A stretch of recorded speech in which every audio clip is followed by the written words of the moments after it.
Welcome to Mobile Home Parks, the elephant's perspective.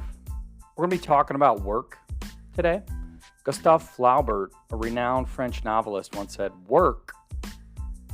The quote is short, but it carries immense meaning. Work is an essential part of our lives. It is what we do to make a living, provide for our families, and contribute to society.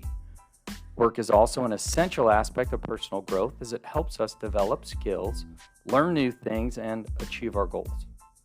The importance of work cannot be overstated.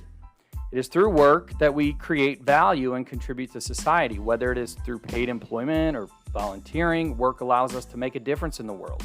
Work also provides a sense of purpose and accomplishment. When we do meaningful work, we feel a sense of satisfaction and pride in our achievements. However, not all work is created equal. Some work can be mundane or even unpleasant, while other work can be fulfilling and rewarding, and it's up to us to find work that aligns with our interests, passions, and values. And when we do find that work that we enjoy, that's meaningful to us, we are more likely to be motivated, productive, and successful. In conclusion, Gustave Flaubert's quote, "Work may seem simple, but it carries a powerful message."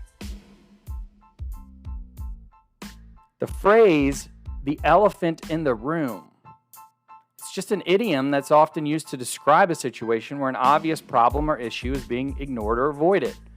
It refers to the idea that there is an elephant in the room that everyone can see or is aware of, but no one is willing to acknowledge or address.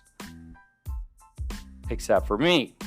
But why an elephant? People also wonder why this particular animal was chosen to represent our company, and there's a few reasons for this. First off, elephants are big. In fact, they're the largest land mammal. This is symbolic of the fact that the issue at hand is likely to be significant and have far-reaching implications. Just as an elephant takes up a lot of physical space, the problem or issue in question may take up a lot of mental and emotional space within the deal. Secondly, there are only two species of elephant, making them relatively easy to identify and distinguish from one another. This is similar to the idea that in a group of people, it may be easy to tell who is paying attention and who is not. Just as an elephant's distinctive ears can give away whether it is listening or not, the actions and behaviors of people can often reveal whether they are engaged with a particular issue or opportunity or not. Thirdly, an elephant's trunk is incredibly complex and powerful. It's made up of over 150,000 muscle units. This can be seen or related to a metaphor for the unique skills and abilities that each person brings to the table. Just as an elephant's trunk is a defining feature that sets it apart from other animals, our own unique strengths at Elephant Capital Partners and talents can set us apart from others and make us valuable contributors to a discussion or problem-solving process. Same goes for you. Ultimately, the phrase, "the elephant in the room," is a reminder of the power of language and the importance of acknowledging and addressing difficult issues. Words have the power to express both concrete and intangible realities, from the pain of a broken ankle to the joy of watching a child perform in a play. By using our voices to communicate openly and honestly, we can work together to overcome even the most daunting challenges and achieve progress and growth. Language is a unique trait possessed by every species, but human beings have definitely taken it to a whole new level. Our words hold immense power, and the way we use them can either propel us forward or hold us back. It's ironic that this power can also limit us from further progress due to simple ignorance. We may not realize it, but the way we speak to one another is a strong indication of the current societal conditioning that we have been subjected to. This conditioning, whether we are directly involved or not, influences our thoughts, beliefs, and values, and ultimately shapes the way we communicate with each other.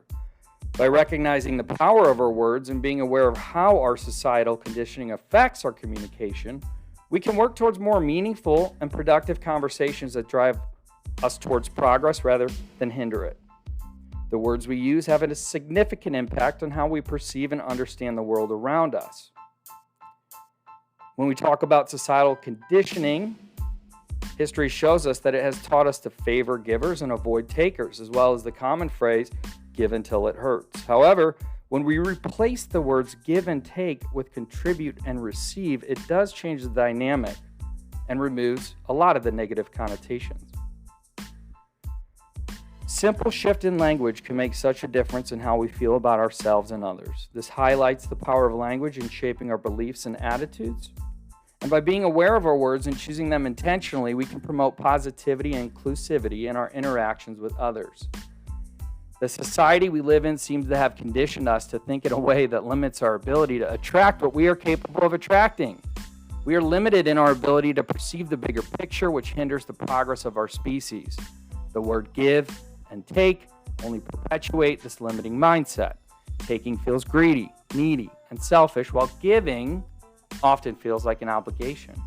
This mindset limits our ability to receive and give freely, creating a society of takers and givers who are reluctant to contribute or receive. The solution is to change the game and replace the words give and take with contribute and receive. This shift in language and mindset allows for a more balanced and equal exchange where everyone can both contribute and receive freely. It's time to break free from the limiting mindset that has been conditioned into us and create a society that encourages balanced and equal exchange. As I personally reflect on the act of giving and receiving, I realize that the way we perceive it can greatly affect our emotional state. And it's interesting to consider the idea that society has conditioned us in a way to think limitedly and hinder our ability to attract what we're capable of